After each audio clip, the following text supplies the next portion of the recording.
Hey everyone, welcome to Beyond the Hotbeds Lacrosse in the Southeast. I am your host, Kyle Fletcher. I'm the founder of UpcountryLacrosse. To my left, I have Coleman Plaisted. Hi, I'm Coleman Plaisted. I'm the assistant head coach at Clemson University for their MCLA club program. Most recently was the head coach at Woodmont High School and the general manager at LowLaxGreenville. Glad you're here, Coleman. Always. To my right, we've got Hudson McCarthy. Hey everybody, I played lacrosse at Christ Church Episcopal School here in Greenville, and in a couple days I'm going off to Harvard University to play lacrosse there. Super excited to be here. It's really cool to have you on the podcast. We don't get a lot of Division I prospects from our area, so I think I speak probably for Coleman and for the listeners at home. We're glad to have you on here. 100%. Hopefully we're going to gain a lot from you. Yeah, well, thank you so much for having me. I mean, there's a lot we can talk about when it comes to South Carolina lacrosse and what's going on right now. There is, and that's kind of why I started Upcountry Lacrosse in December of last year in 2024. I have two small kids at home, and so I knew full-time coaching wasn't going to be on my menu. I was hoping to be able to be a part-time coach at a local high school, but that also did not work out with the scheduling of a babysitter, a wife that works, myself that's a stay-at-home dad. It was just a lot. So I ended up not being able to coach last year, spinning my wheels, and I wanted to help. I wanted to help spotlight athletes, spotlight teams, and so I started Upcountry Lacrosse as a means to kind of generate awareness, generate publicity for players like yourself. I like to think it works, and I would love to hear your opinion if you have a quick one about what Upcountry brought. I think Upcountry last year, for someone who played in South Carolina lacrosse last year as a high schooler, it kind of brought a whole new dimension to the game in a way. Like as players, obviously lacrosse gets overshadowed a lot in South Carolina by various other sports, but having like some sort of social media or publicity that was kind of able to show results of games, players who performed well, even like really cool highlights, being at some games, like when you would bring your camera and film games. I think all of that was like it kind of made it feel a little more real and more like more intense in terms of what we were doing and going about our practices and games in a way that got highlighted. So I love to hear that. Yeah. No, thanks. That's exactly what I was going for. No, I mean, I completely agree. As a coach, it's hard to go catch games. So when I'm getting out of a practice or getting out of a game myself, and the first thing I can do is go to Upcountry and see pretty much every play from a game that I was trying to either watch or catch on a live stream. It's a spotlight that a lot of kids, especially in South Carolina lacrosse, don't have. Cool. I think that was huge. Especially in my high school program, it created a little bit more excitement because it was the opportunity, like, are we going to get put on the game of the week? Are we going to get this? Once again, I think especially in today's social media age, the more spotlight you have, the more popular and the more fun it's going to be.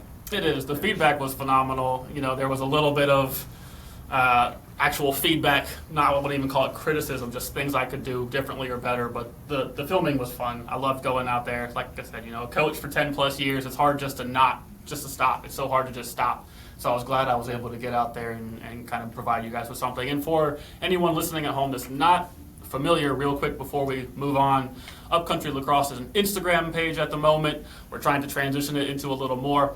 But during the spring of 2025, I traveled across the upstate, the upcountry area of South Carolina, and went to different high school games, boys and girls. I went on my Instagram. I have a following of about 1,500 people, give or take. And so I would stream directly to my story, games, highlights, from start to finish. I would tag players and then get home, start making graphics for end of the game scores, player of the games. We'll get into all that later. I could probably talk just about that. Maybe one day we will just talk about that. But while I have you here, Hudson, you did mention that you are going off to Harvard, which is really cool. So I want to talk about that. And again, you are a local guy. Are you born and raised in Greenville? Let's start with that. I consider myself from Greenville. Okay, but sure. I technically was born in Maryland, kind of near Potomac. Okay. Moved here when I was around 8 years old, so like 95% of my memories are from Greenville. I'm a Greenville guy. So when I did move here, it was more just like I was always a lacrosse player in Maryland, and obviously lacrosse is different, no matter where you are, but especially from that far up the East Coast coming down south. I didn't know what to expect. My parents didn't know what to expect. Understandably. And yeah, I kept a stick in my hand, played for different club teams, traveled a bit to play for club teams, worked a lot on my game on my own, watched a lot of film, and just, eventually I got to a point where I felt like I wanted to play in college. I had always wanted to play in college, but I felt like I really could, and had a great recruiting summer, played in some of the best showcases and tournaments in the country, and that's what you need to get recruited. When you need coaches watching you need to perform and play well. And so now I'm here, and I'm super pumped for the next chapter. Yeah, for sure. But yeah. So you moved here when you were 8. So most of your youth development was kind of here locally.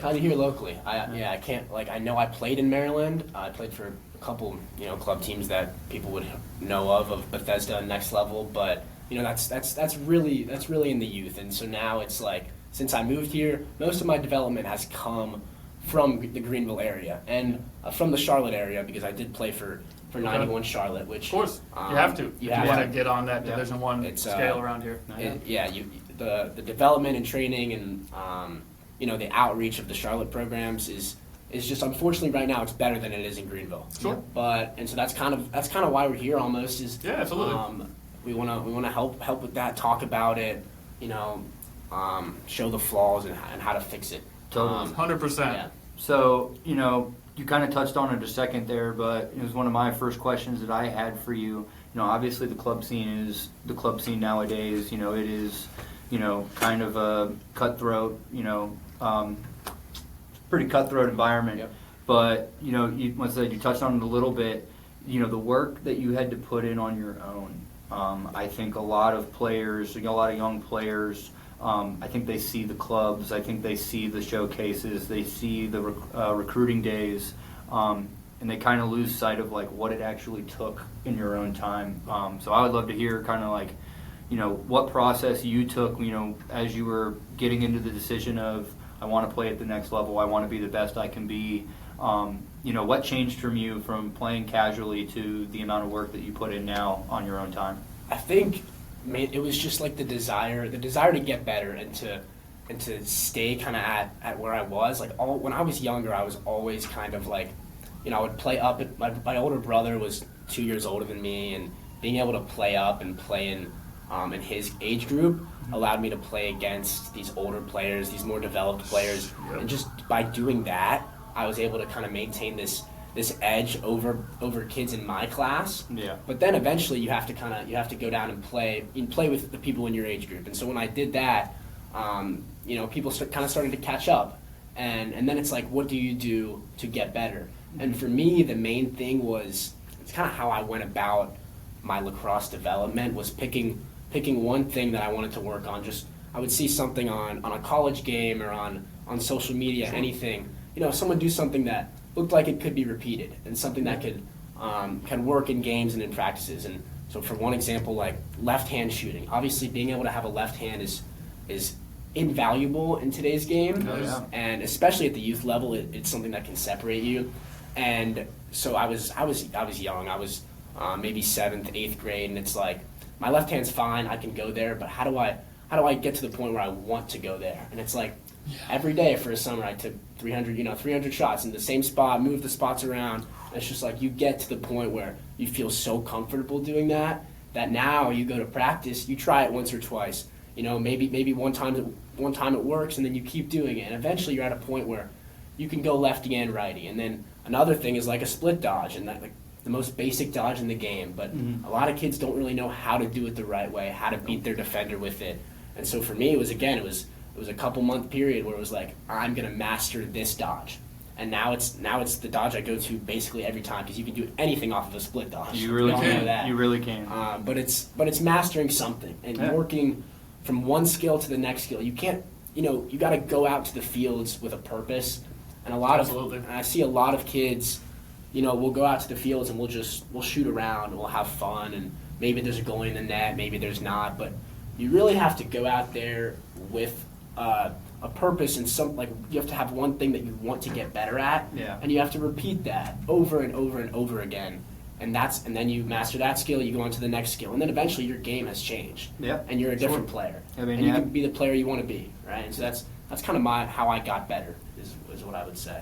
I like that you talked about just not going out with a purpose. There are a million kids that go out there, and when you want to have fun, you need to fall in love with the game. But to your point and to Coleman's point, when you're trying to get to that next level, when you're trying to separate yourself, you're talking about money, you're talking about scholarships, you're talking about dollars.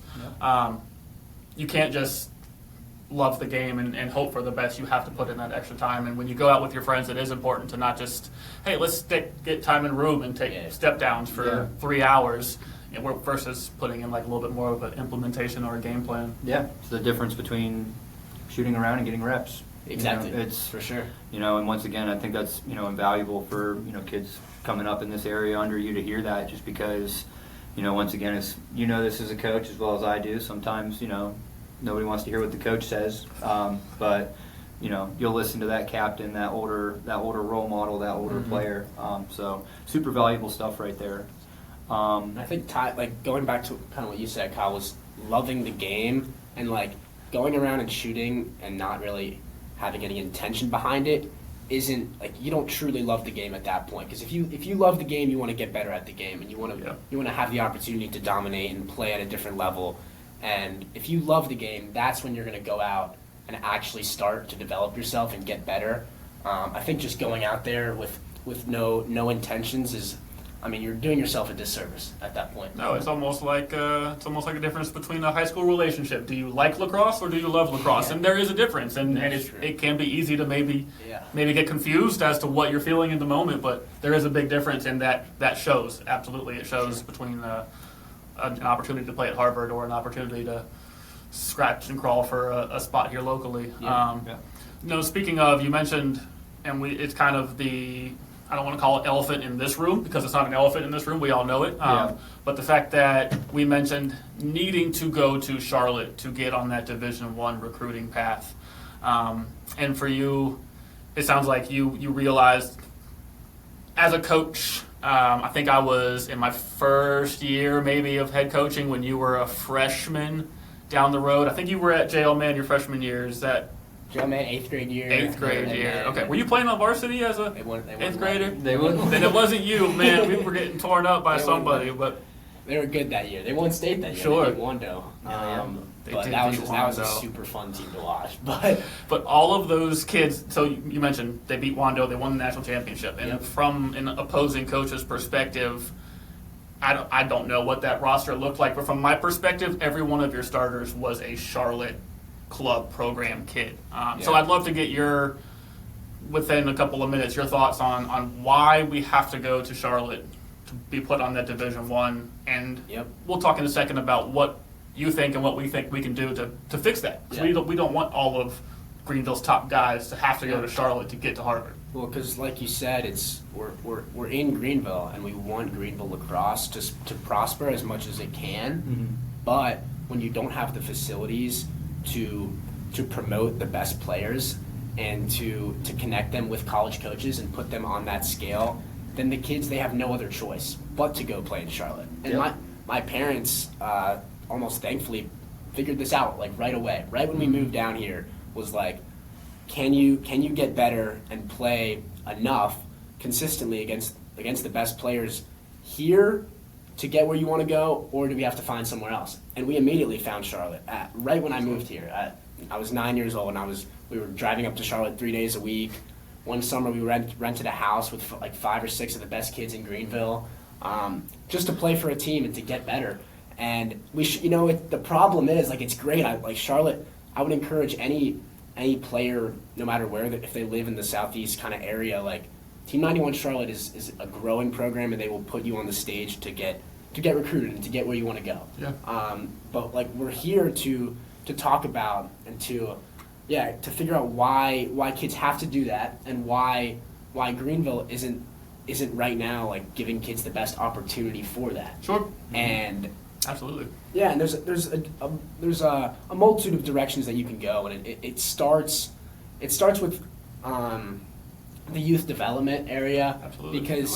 Because we've all been to clinics, showcases, camps, whatever, where you're putting kids through drills and you're kind of showing them what lacrosse is like, but you're not really helping these kids. You're not hands-on. You're not showing them how to switch hands, how to shoot, why it's important, why it would be important in a game, and all these things, especially at the youth level, are invaluable.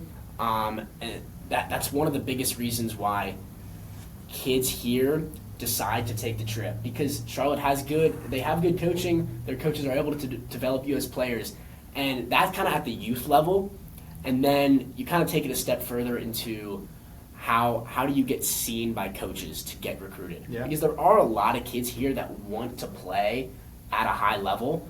Yeah. And you see that. You go to different high schools just around the Greenville area, and maybe the talent isn't as good as you'd like it to be, but there are kids on each team that are good enough to play and want to play. Oh, yeah. And so our job is to figure out like how do you get these kids in front of the best college coaches? Yep. And because that's the only way, I mean, speaking from someone that got recruited and played in front of every single coach in the country, you have to play in front of them in order for them to like you and offer you. It's not, your highlight reel is not going to do it no matter who you send it to. And the fact is, the Greenville programs, they're not good enough right now, so they're not able to go play at an NLF or at a showcase up north with the best kids in the country because they would get embarrassed. And so it's like it's a matter of fact. It's the hard truth, but it's the hard true. truth. It's the hard truth. And it's like there's a team like Sonics here, which is Sonics is an up and coming program, and they're getting kids to play, and they're establishing these teams in every age group, which is good that you have enough kids to do that. But like the coaches are smart; they're not going to take these kids up to Maryland and up to Long Island to play in tournaments because one, the kids probably aren't committed enough to want to do that. Not. Yep. And the local tournaments are where you're going to have your competitive games just because of where the talent is. And so it starts at the youth by developing kids, making kids fall in love with lacrosse, and devote time and effort into like we talked about earlier, improving their game and establishing this culture in Greenville around lacrosse. And then eventually it becomes, you have to have a feeder team, like a feeder program where you develop these kids and then they go play for a club team. And then that club team can be Sonics, it can be Invaders, it doesn't matter what it is. But that club team then will eventually get better and be able to play against better competition, getting you in front of coaches that are able to offer you and put you into their programs and where you want to go. I think you hit that pretty perfectly.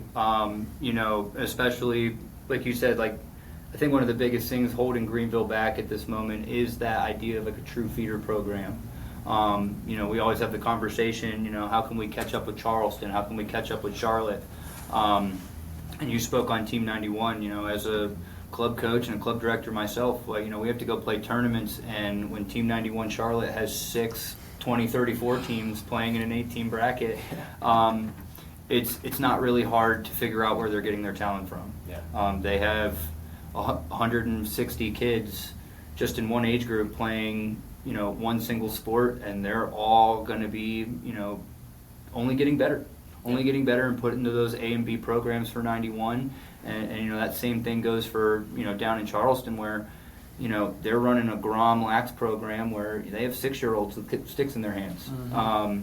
And unfortunately, right now in this area, the majority of our talented players aren't touching a stick until 8th or 9th grade. Oh, yeah. And they're football guys. They're football guys. They're baseball guys. I used to always say lacrosse down here is the sport for misfit athletes. Because I love that because you're not wrong. You're not at all wrong. Not wrong. To some extent. But it's rough as a coach to this too, and you know this as a player. Like, you'll have guys on your team that are incredibly talented. They have all the potential in the world, but they just don't have the time. They're picking up a stick as a sophomore or junior, and it's like, man, the potential's there. You're like, this kid could be so good. But unfortunately, they're just so behind.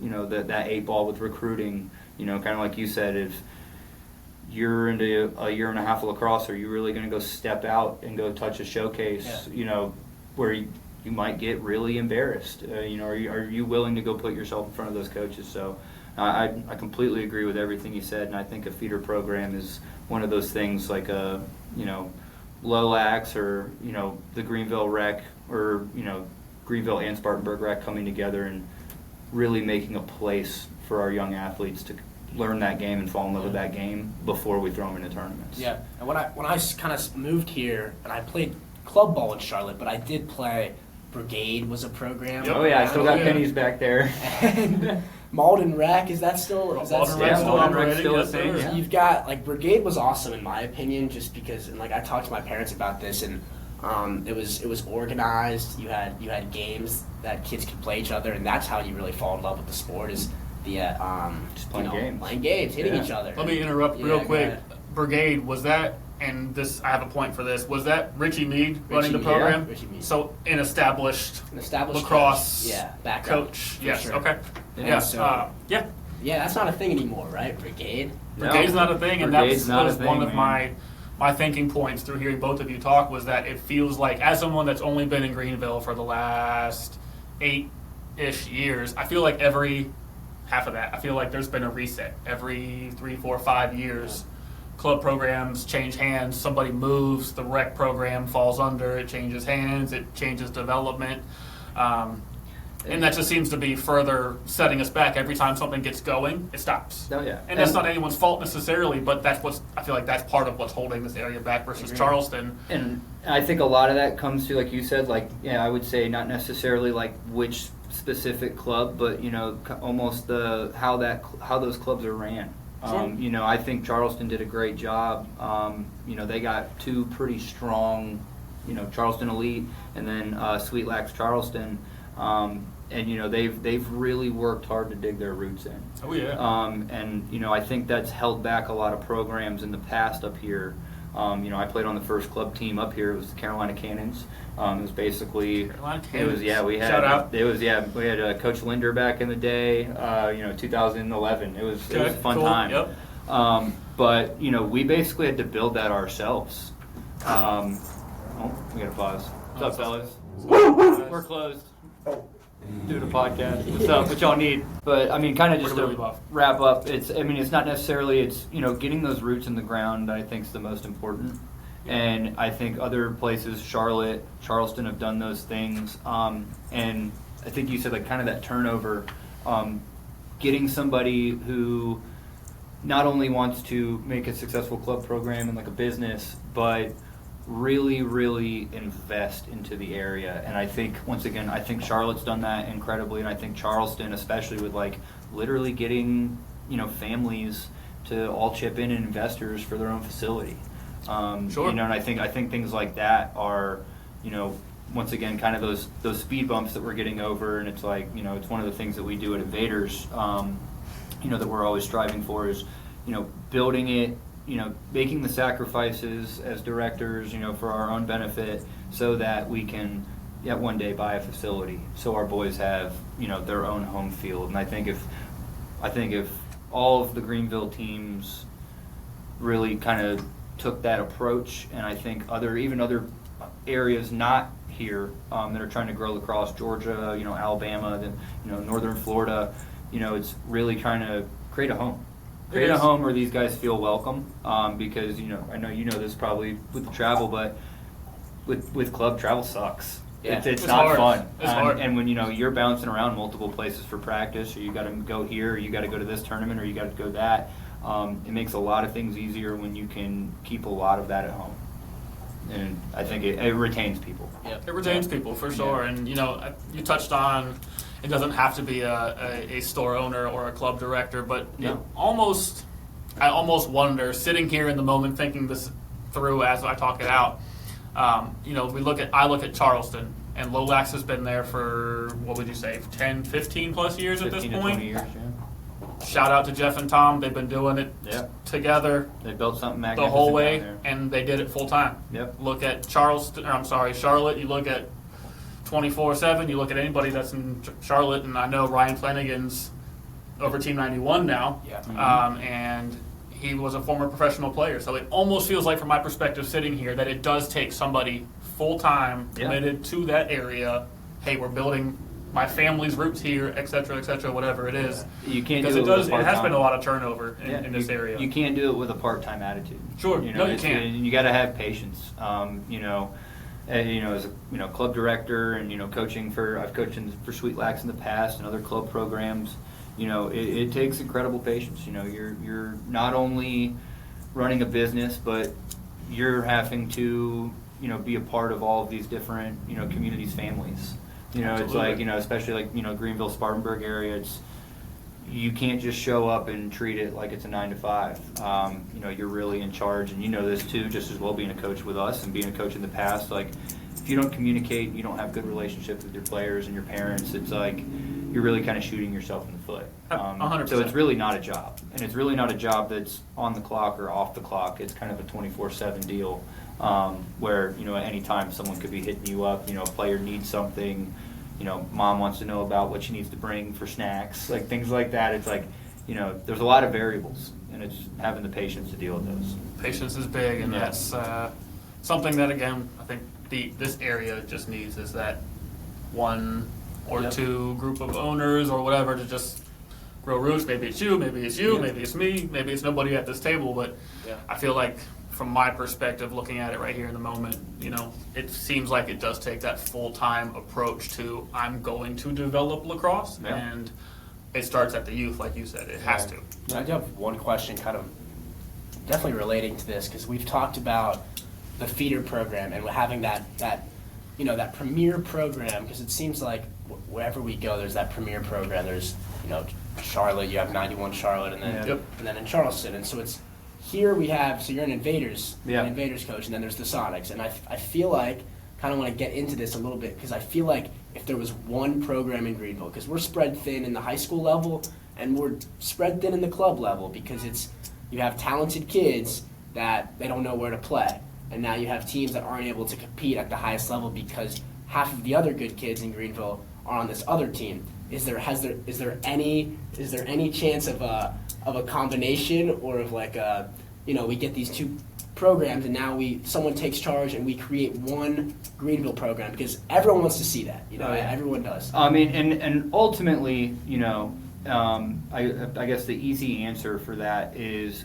where the difficulties come in, and this is the unfortunate part of my job, is it is a business. Yep. And, you know, while most clubs you would feel or look at on a face value and think they are the same, they're ran the exact same, there are a lot of little behind-the-scenes working pieces that do end up being what get in the way.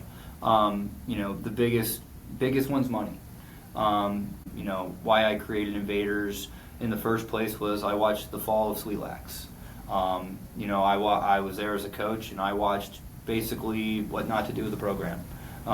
You know, you don't need 3 photographers at practice. You don't need 6 uniforms. You need to focus on development. You need to focus on making sure that the kids, you know, are having fun. No one's having fun when you're losing by 20 goals. You know, I don't care what you're dressed in. You're not going to have fun. And, you know, that's one of the reasons why I ended up merging with Sean Buff with Carolina Upstate to create Upstate Invaders, was, you know, giving that opportunity. And, you know, if we're going to be fully transparent, you know, we've had good conversations with the Sonics. You know, they come in here for lacrosse stuff all the time, whether it's balls, you know, whatever they need for their selective teams. But, you know, it's really kind of figuring that stuff out. Unfortunately, you know, that's money gets in the way of that. And I think that's where you see a lot of problems with club lacrosse. And I think that actually touches on a much larger issue in club lacrosse, which is money. I think some lacrosse, I think programs, even the big ones, I blame the big ones the most for it. But, you know, you see the travel baseball and the travel hockey, and they kind of taken a page from that. And it really doesn't benefit anybody when a kid's paying $3,500 to play for a summer. Or, you know, once again, you know, one of my biggest gripes from the parent perspective is how much they have to travel. You know, if we do 3 tournaments, if we don't perfectly space that out or make one a local, or, you know, we're going here, it's, you know, we're asking families to drop a lot of money. Not just on the dues to play for us, but, you know, what happens if you're playing and you got 3 little brothers with you, and now the family's got to go get hotels and you got to feed 4 kids on vacation, and it's, you know, so money is that biggest hurdle. Now, does that mean the door's closed? Absolutely not. Yeah. Once again, we're always trying to build something that's going to be the best for our players. You know, and I think one of the biggest hurdles right now is, you know, and this is where me and Coach Sean's philosophy with Invaders is we're, as much as we're we're not against the idea of like a Greenville or a Spartanburg. We kind of feel that both those areas have like, they're basically brother and sister, or brother and brother, little brothers, whichever. And it's, it's been a hard task for us because we're trying to accommodate both. And instead of focusing solely on the Greenville area, I graduated from Spartanburg High School. Coach Sean's a coach over at Dorman. And I was a coach at Woodmont High School for the last 5 years. I feel that it's not a Greenville or a Spartanburg, it's an upstate. And that's another large hurdle as well, because then now you're having to find a place. I don't want to accommodate just the Greenville kids. If we could find a facility in between where, I can take my 160 players and Sonic's 150, 160 players, and now we have a program with 300 plus kids in it. It's like we got to find a field for that. We got to find fields. Yeah. And that's where we try to work with the CISA and the Recs and like Greenville Rec, and it's a pain, man. It's the one thing about club lacrosse that I wish. Hopefully we're doing this now. We're informing you guys, but there's a lot that goes into it. Aside from dues and uniforms, it's once again we're having to take care of and try to make 300 families happy.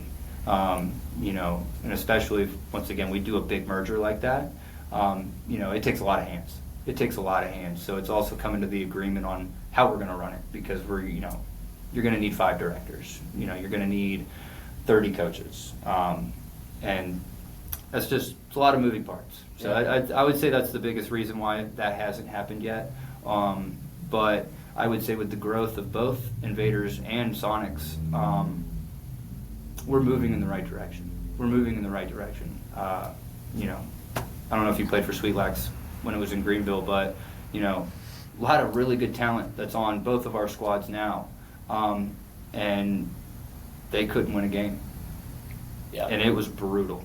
It was not fun to watch. And, part of that being like you said, we're going to play all these Charlotte, 91 teams. We can't compete. Why are we going? Mm-hmm. Why are we going? And, you said it kind of falls apart. You spend a year and a half, 2 years getting your butt kicked. Makes you not want to play lacrosse anymore. No, you mentioned money. You pay. Yeah. For maybe a Northwestern Baltimore team is $3,500. I like to think for us locally, most kids will find a club program for under like $1,000 It'd be or close right, to yeah. that. But even still, 850 to 1,000. that's the base cost. And then you've got, I have a 9-year-old son that's hopefully going to be playing some travel lacrosse this year. So I'm thinking about hotel stays. I'm thinking about food for my family of 4, and I'm thinking about gas. And it's not just. Growing the game isn't necessarily always just having the opportunity, but it's also having the means to achieve that opportunity. But going back to your original question, I think the game would be better if we did somehow find a way to put together all the best kids from Greenville and Spartanburg. You mentioned kids playing on both. Hey, I can only play for this team. Hey, I can only play for that team. My friends are over here. Mm-hmm. Coleman mentioned it, and it's very true. It's a business. XYZ owns this business. XYZ owns this business, and it would greatly benefit, in my opinion, the area. Even if it wasn't a fulsome form of merger, but at some point in the future, if we had all of the lacrosse kids funneling through one spot, I think that would be a huge help. And whether that means some outside organization watching this podcast right now wants to donate a whole bunch of money or some land and get us a giant dome of a building and we can do these things ourselves, but I don't know. It seems like there's a lot of moving parts. There's a lot of egos. There's a lot of money involved. There's a lot of jobs involved. It's a lot, and and once again, it's not cheap. Just for perfect example, kind of to wrap it up, it's like we were looking at a facility for the Invaders. We've been doing that for about 2 years now, trying to hone down where we can call home. We started looking at indoor facilities. Immediate $2 million. Immediate. Where we're looking at $2 million. On a building for sale where we can put a half field outside and have a half field inside. Yep. And that's not even the size we would need to accommodate. Say, if we came all together and it's like 300 kids, it's like, man, we're gonna have practices from sun up to sundown. So once again, it takes a lot of money to figure out, and once again, the idea of like if you build it, they will come. It's like we have. Sure. I think we have to build it first before we can really get there. So yeah, anybody want to drop a couple $1 million? Like, we're almost navigating, like in my perspective, like, navigating this unknown territory because from, again, my perspective, Charleston came in, Jeff and Tom came in and started at the time just loggerheads, low-lax loggerheads, and from my understanding, that was the only option for a while. Or if it wasn't the only option, it was by far the best option. And so the competition was minimal, and so all the kids funneled in, and so you all got the same education, you all got the same base, and then it's just grown from there, whereas I feel like Greenville over the last 10, 20 years has just always had a new face coming in, starting something, taking a new job, moving, starting a family, whatever, and I feel like, from my perspective, that's kind of where we're falling short at the moment. Yeah, and there's like in Charlotte, there's multiple options, but I guess the kind of two known ones are 91 Charlotte and then Team Carolina, and it wasn't always like that, but they need the two options. There's enough kids in that region where you can't field. I mean, you said 6 teams for a 20-31, It's but like wild. for a junior year team or a sophomore year team, you're not bringing 4 or 5 teams to tournaments, even though you might have that amount of kids at a tryout. You need 2 programs in an area. In the Greenville area, we don't need, in the Greenville upstate area, Greenville, Spartanburg, relatively close to each other. I mean, there's not necessarily a need for two competing club programs. There should be a program competing for the kids of Greenville, for the lacrosse in Greenville, and there's the business aspect and that side to it, and it's like, how do you navigate past that?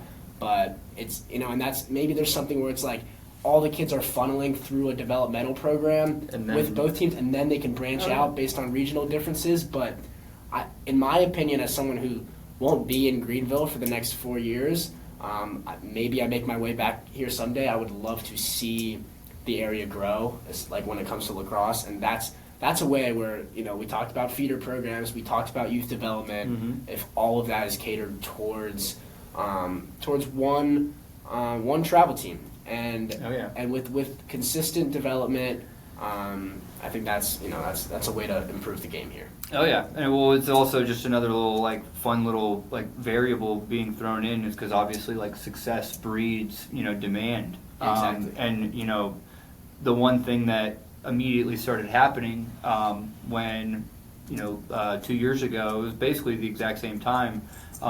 We started to hit good traction with Invaders, and Sonics was hitting good traction. And the minute there started to be 2 teams, every other program in the country who's got multiple teams started eyeing Greenville. Sweet Lax tried to get back into Greenville. Right. We had conversations with a few programs. We had 91 at one point was thinking about a Greenville team. FCA's thinking about a Greenville team. And so that's one of those other things that we have to navigate too, is especially finding that group, especially if we wanted to say between the 2 established clubs is, and once again, that's where the business comes into it, because if we come together, we now have to fight against everyone else wanting to come in and step on this. Yep. Because, unfortunately some of these clubs, they see a market and they don't see players, they see dollar signs. Right. And once again, that's where I think having good guys, I think Flanagan is a perfect example of that with 91. You have a guy who eats, sleeps, and breathes lacrosse. I think that's the only way I can describe the man. He eats, sleeps, and breathes lacrosse. Of course, they're going to do what they need. He's going to do what he feels is right, and it obviously works. It does. And he's bullheaded, and he knows what he's talking about enough to where he's not going to get questioned very often on it. And I think that's another thing, is having a strong leadership like that with very knowledgeable coaches and directors who you don't have to question. Yeah. Or you don't feel like you can. It's like, I had college coaches where, there was no way I was ever going to back talk him. I know you, if Flanagan said something, it was, how you going to jump? How high do I need to jump, sir? Because you respect him. You respect that. You respect what he's done. And I think that's part of it too, is, creating those relationships with families and players, with everyone coming together in the area. Once again, if you can't trust me to take care of your child in the correct way, you're never going to trust me to develop him as an athlete. So, and I think that's a huge part is building, especially with the ebbs and flows of club, like building that trust back.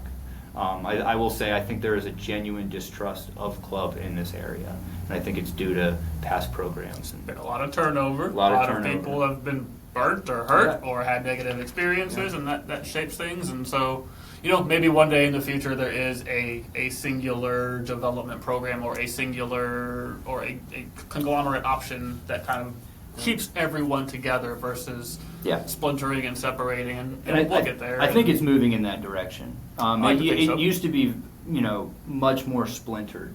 Even a couple years ago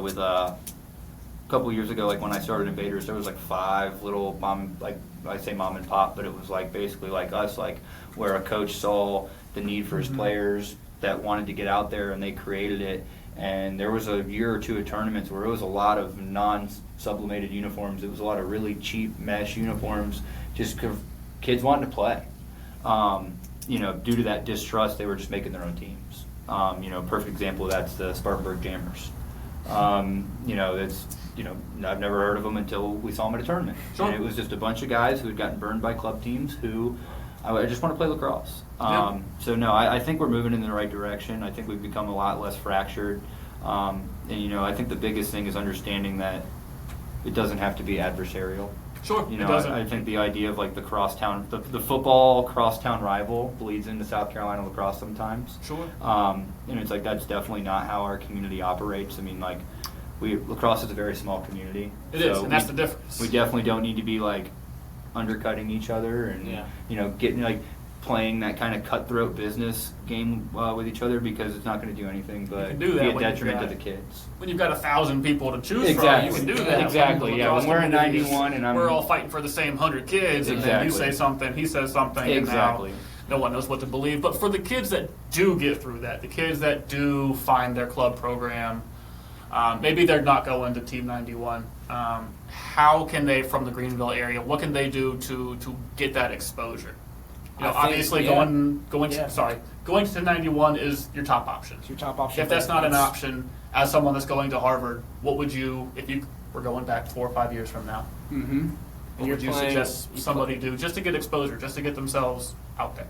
Because it is possible. I mean, it's not impossible to get to where you want to go from playing on a team in Greenville. It's very possible, and a lot of it comes down to like you and doing what you have to do, because the connections between, like a lot of these coaches in Greenville have the connections locally, and if you want to play locally, you're in good hands here. If you want to play up north and in at a Division I program, you have to do a lot yourself, and it comes with, like we talked about earlier, the developmental piece, and a lot of that can be done on your own. Watching a lot of film and working on your skills on your own, maybe with a coach or trainer around here that can help you get better and hone in on your skills. But the other piece is putting yourself out there in the recruiting world and creating a highlight reel that shows coaches who you are as a player and how hard you're working on the field, reaching out to the coaches that you feel like you would be a good fit for their program. And that doesn't mean you're playing on a team down here and you're going to an Ivy League or ACC prospect day. Like that's not what we're talking about. It's reaching out to schools where you think your skills would be a good fit, right? And so that's Division II, Division III schools, and Division III schools anywhere, D2 schools locally. Like there's great Division II schools here locally that have been just excelling in the Division II world. And you know what? Like it depends on what your goal is, because if you're playing in Greenville and your goal is to make it to a Division I team, you might, right now, just the way it is, you might want to rethink playing in Greenville. Sure. It is possible. It's definitely possible if the right coach sees you, or your high school coach has a connection somewhere that he can get a coach to come see you maybe, or watch your highlight reel. But if you're just not playing against the best kids, so the Division I coaches aren't at the tournaments that you're playing at. Yep. And so it's really hard to go Division I if you consistently play your travel team in Greenville. But the Division II, the Division III route, very possible, 100%. Will you have better development elsewhere? Maybe that's definitely up for debate. But the Division II, Division III route, if you don't want to travel, which by all means it sucks, like making that trip. So like you can't blame any kid or any parent that doesn't want to travel elsewhere to play. And so if you want to play in Greenville and make it to the Division II, Division III level, work on your skills, watch a lot of film, become way more knowledgeable about the game, because that's where like we're behind. Greenville is behind in like talent, but definitely we're also behind in just lacrosse IQ, and you see it at the youth level a lot with kids just not knowing like what to do, how to even like pass and catch or read a slide, and it's like the amount of selfish lacrosse that we see in the high school level is just, it's a product of the IQ. So would you say you want to watch actual game film and not highlights? Yes. Thank you. Actual game film. College lacrosse is so much fun to watch. It is. The It's PLL so is getting there. But yeah, college lacrosse season, you should be on your couch every Saturday watching college lacrosse and going to work on whatever you see, because there's so much cool stuff that you watch. And then you go the next day, you go out to the fields and you work on something. And then, eventually your skills become good enough to play where you want to go, because it doesn't, there's a lot of D3 lacrosse schools, there's a lot of D2 lacrosse schools that are looking for people, and even local people, to come help their program out. For sure. And there's a very real opportunity for any kid in South Carolina, if you start playing lacrosse before high school, or even freshman year of high school, if you're that kind of athlete. But if you start playing before high school, if you really work on it and become a lot more knowledgeable about the game, there's no reason why you shouldn't be able to play for a local Division II school or Division III school. 100%. I've seen it with a lot of my friends. I've seen it all across Greenville. It's a real possibility, and it's probably a more realistic possibility than a kid going to play, a Division I football school, or even like a D2, D3 football school. It's the way it is. It's the nature of the sport. The percentage of lacrosse kids or high school lacrosse kids that go play college lacrosse is higher than the footballs. It's higher than the baseballs. It just is. So you have a very real possibility if you really work on it. Cool. So kind of building on that, you're talking about getting recruited, that whole process. This is more personal, but why Harvard? I'm sure you probably had other looks, but what kind of pushed you into the Ivy, and did you see it more as oh, look at this, like, yay for me, this is a prize, or like this is a challenge and I'm going to go attack? And 100% a challenge. I mean, I've always wanted to challenge myself. I started earlier when I was talking about playing older, playing up against my brother. 2 years up, right? Yeah, 2 years up for the longest time, and then even in travel ball, I was a year up until basically high school. And it's always just wanting to challenge myself, and then being able to get an opportunity like Harvard is unreal for me. I mean, I went into that, when you're playing in that recruiting kind of era, that summer, it's kind of one summer. At least for me, it was more one summer that I was fully healthy and I was playing every weekend, all up and down the East Coast. Which summer was this? It was summer going into my junior year. Okay. So that's when all the coaches are out with their clipboards on the sidelines, and you're a little nervous at first, but then there's some games where the entire sidelines are surrounded by every Division I coach that you see on TVs on Saturdays. And it's starstruck as you're dodging. Yeah, that's so cool. You kind of have to, maybe look over at the beginning, but then, you have to forget about it. You got to forget about it. And I played really well that summer, and I went into that summer not with really little expectations. I was coming off an ACL injury, and I had just finished up a high school season where I was kind of starting to get the groove back. But I didn't really know what was going to happen for me, and I was on a great team, which really helped because we made it to like semifinals and some. We went deep in tournaments where a lot of college coaches were, so they had to be at your games. You're getting more exposure. The more games you play, the more exposure you get, and so that can help you and it can hurt you, right? If you play well, then it helps you, and if you don't play well against in front of the coaches, it's not going to help you. And I played really well, and I got looked at by some of the Ivy League schools, Yale, Dartmouth, and Harvard, and Brown, are schools that I toured. I had kind of always wanted to go to play at the Ivy League level because I've always been very, academically oriented, and that's just kind of been how my parents kind of raised me and how I've gone through, gone through life, and my dad actually went to Dartmouth. My dad never picked up a stick in his life. If he did, He was a little burned by the red, huh? He was a little burned by the crimson. Yeah, I don't know. He might not tell you that. Okay. But for sure, that was a great option. And then later in my process, Michigan, Ohio State, like some Big Ten schools that are great schools also I talked to, and eventually like obviously Harvard, like the name of it you hear, and it's like this crazy academic school and people from all over the country, and you get to you're surrounded by some great minds, and it'll just who you surround yourself with is ultimately who you become, right? Sure, It's like it is. You're you're surrounding yourself with people from all over the world that have dedicated their life, or at least a good amount of their lives, to either it's studying a lot, or if it's creating a club, or doing something crazy, and like really, really cool. And I think that fact combined with, I just kind of knew that Harvard was set to take off, and you saw that last year. Oh, they were fun to watch. So fun to watch. And Coach Byrne coming in from Notre Dame, and like a guy that he knows, like just talking to him, he's got a plan for the team, right? Yeah. And it's like I could see that vision. I just wanted to be a part of that.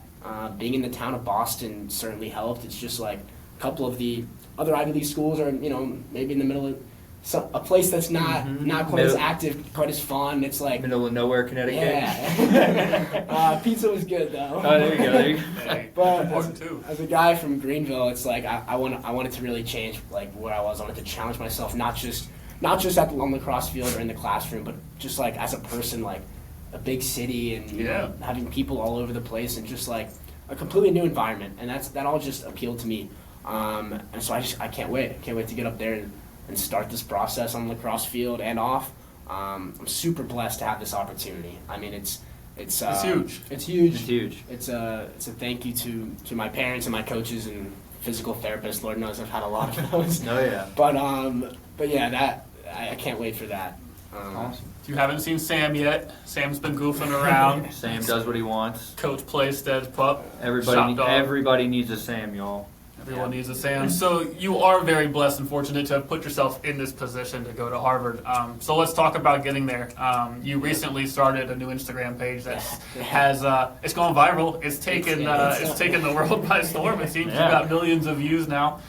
For those of you at home, Hudson started the LaxOnOneLeg Instagram account where very trustworthy. I'm going to let you explain it. What is LaxOnOneLeg? LaxOnOneLeg. I wish I could explain it in a couple words, but I'll tell you why I started it. Please. And I've battled ACL injuries throughout my lacrosse career. It started freshman year, going into sophomore year, summer, and I've just made it to a very invitational showcase called Showtime, and it's the best kids in the country, and I was super excited to be there. And first game, pop, and the ACL goes. No. And so that was a tough one. Yeah. That was a really tough one. And then, I rehabbed and I worked hard, and I came back and I got recruited. And so like the first ACL injury, I would say that one's a success. I came back, I got recruited, I played really well. I didn't feel like that my knee was kind of a detriment to my play style or anything. And then I decided to transfer to Boys Latin to go play. It was a school in Baltimore that's very good at lacrosse, and I got that opportunity and decided why not. Leap of faith, or wanted to challenge myself, another one of those things. And it's can I play against the best kids in the country? I know I can play against the kids in Greenville and the kids on the club stage, but can I play against the best kids in the country in the most competitive division? And the only time I really got to play with the team was in the National High School Lacrosse, the NHSLS kind of tournament over the summer, where we played Culver and we played McDonough, scored against Culver, and so it was like, awesome. I was super pumped. It was on like ESPN2 or something. It was really cool, and I was super pumped, and I made so many good friends there in my first 3 months. And then I played in a club tournament in the fall up there, and my other knee goes. The other one, okay. The other knee. No. And so that was a really, really tough one, because I had just started this new journey and chapter in my life, and I was so excited. And then that knee goes, and the reason why I went there had just fallen to the ground, because I went there for lacrosse, and so I battled with the decision whether to stay there and try to come play senior year, or whether to rehab at home with a better support system with my parents and everything around me. And ultimately that decision To go home, I think, I still battle with it to this day because I love my guys at BL and I love the coach there. And, but I think having a support system whenever you're rehabbing from anything or any injury or going through anything is really important. And so coming home, I was able to rehab that knee, and then so this is kind of just like a repeating story almost. Yeah. So now I'm in Greenville playing, about to start my senior year, make it through all the prep, all the workouts. I'm training on my own. I'm right where I want to be. Yeah. I play East Side in our first game of the year. Scored 10 goals against Let me also say we were all very excited to watch you come back to Greenville and play. It was like, Hudson McCarthy's back. Let's see what he's going to do. Those first 2 scorecards, I was like, oh man, this is going to be fun. And you just knew. Yeah, it was like, so you scored 10 goals in your first game. Yeah, against Eastside. I had that same level of excitement as you guys. I was ready to tear it up. Are you not entertained? Right, yeah. Russell Crowe in here. And I was just kind of easing into it. 10 goals in Eastside, and then easing into it with 10 goals in his first game. We played Boiling Springs, and I had a couple and a lot of assists. Yeah, a lot of assists that game. I was there for that one. Yeah, and I was talking to you on the sidelines, and there was this big delay. The refs, that's a whole other issue. The refs being We can talk about that another time. SC refs is its own podcast. That's a whole hour, 2 hour session. Yep. We'll get there. And then I think it was like one of the plays later, I scored a goal to put us up 11-10. And this is the worst one to tell because I didn't even injure this one on the dodge. It was I scored the goal, lefty. Just do a jump kind of fist bump thing, which in hindsight, maybe I shouldn't have been that excited, but I come down and land and my knee goes in and it's like I didn't think I tore it, but the surgeon said it was half torn. And it's like, what do you do now? Yeah, I get the surgery and I'm rehabbing, and so that's where kind of LaxOnOneLeg, this new Instagram page, comes into play because I battled a lot of adversity and probably more adversity than most kids in my position right now when it comes to injuries. Sure. And I wanted to turn probably the worst thing that's ever happened to me in lacrosse terms into a positive and into something that's awesome. I can help other people with. And at first it was rehab, a part of rehab that people don't really mention that much is that it's a really lonely process. You have your PT, you have your parents or your support system, but you're going through the motions every single day by yourself, on your own. Yeah. And I felt like creating some sort of social media where I could almost rehab and post it and share it and just have a kind of community, maybe people that watch and comment and oh, that's awesome, glad you're progressing, whatever. And so and then help other people is kind of what it's turned into. A lot of people reaching out just hey, I just tore my ACL, what is your advice? What can I expect? And I love just helping all these people because I've gone through this process a lot. And so it started out as that, posting ACL clips, posting how my rehab's coming along, and then obviously it was always going to be connected with lacrosse because that's who I am and that's where I'm going to play.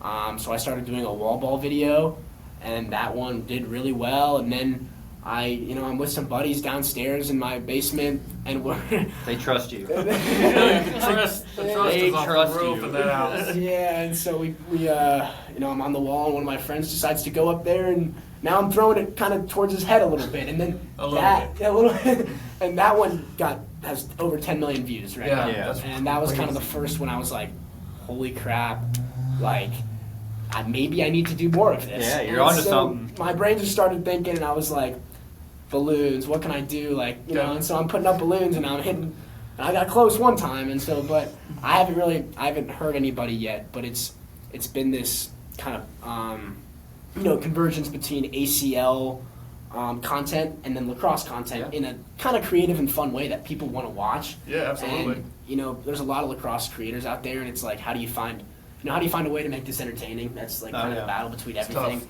And so these little clips and fun stuff, it's just us being who we are, me and my friends. Guys being dudes. Yeah, exactly. Nothing better than that. And so we just, we have fun with it, and I don't know what kind of turn it'll take when I move in 2 days, but it's when I get up to Boston, kind of what do I post? What do I, if I just don't post, I will continue to post my ACL rehab no matter what.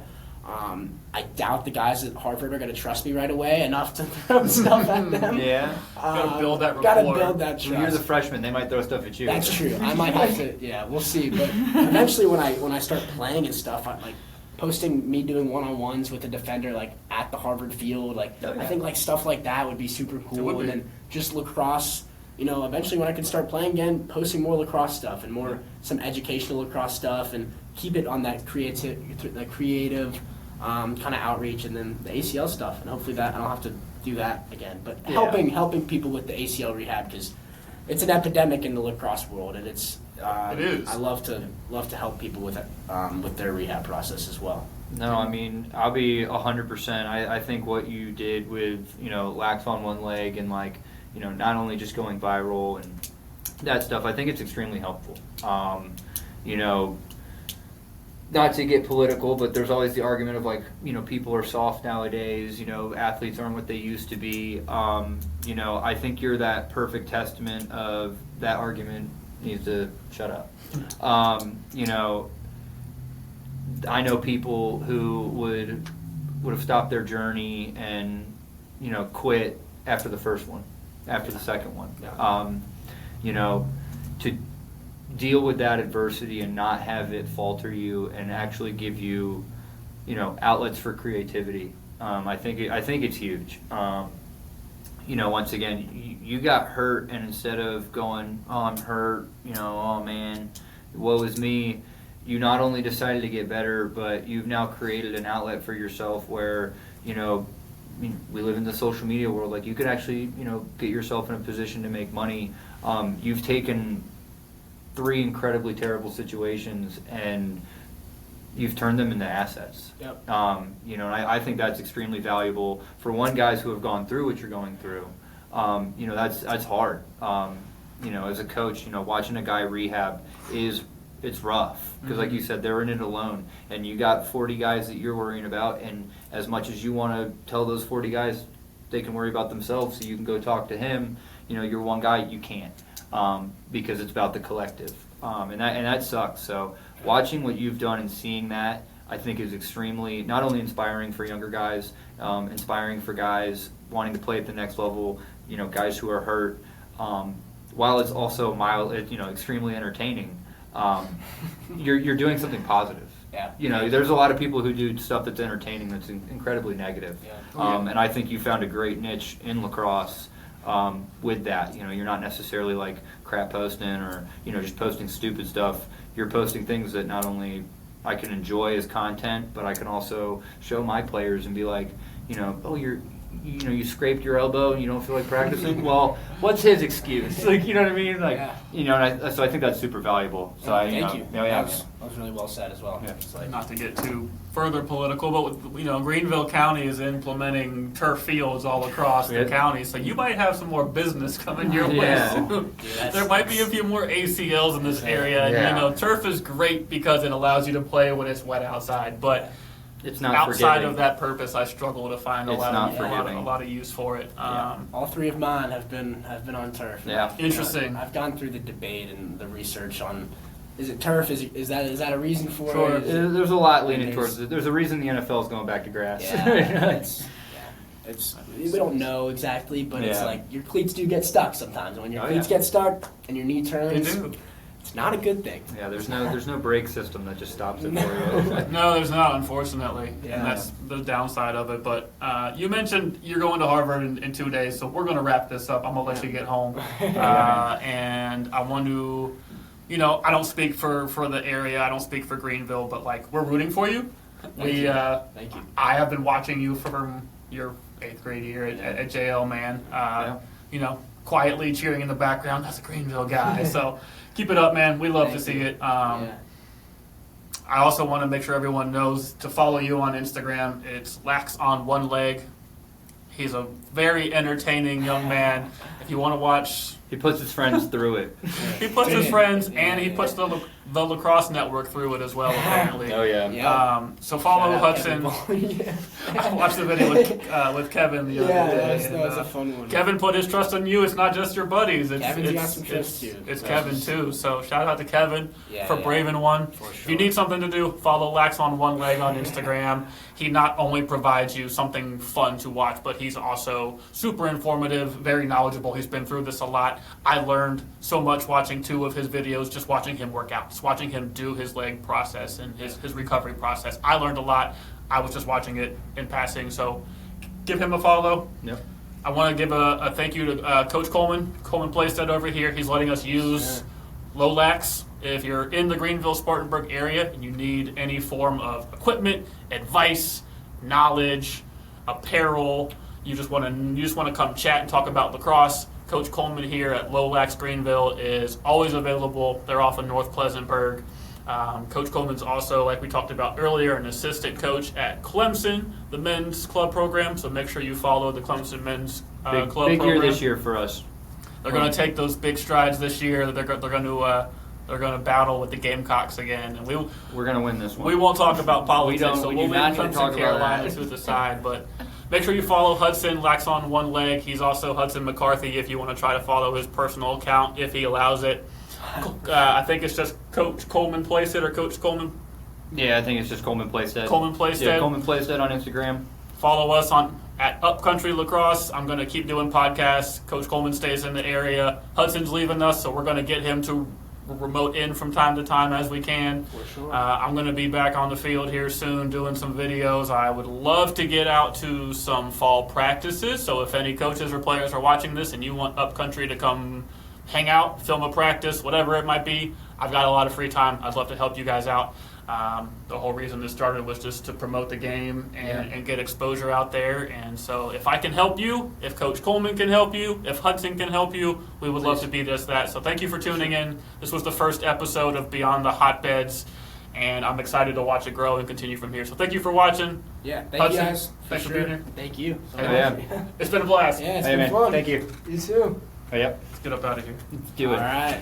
Until next time. Flip the table. I like it. That was fun. That was fun. good. That was good. A lot easier as we went. We got in the flow, so it was We good. got through it.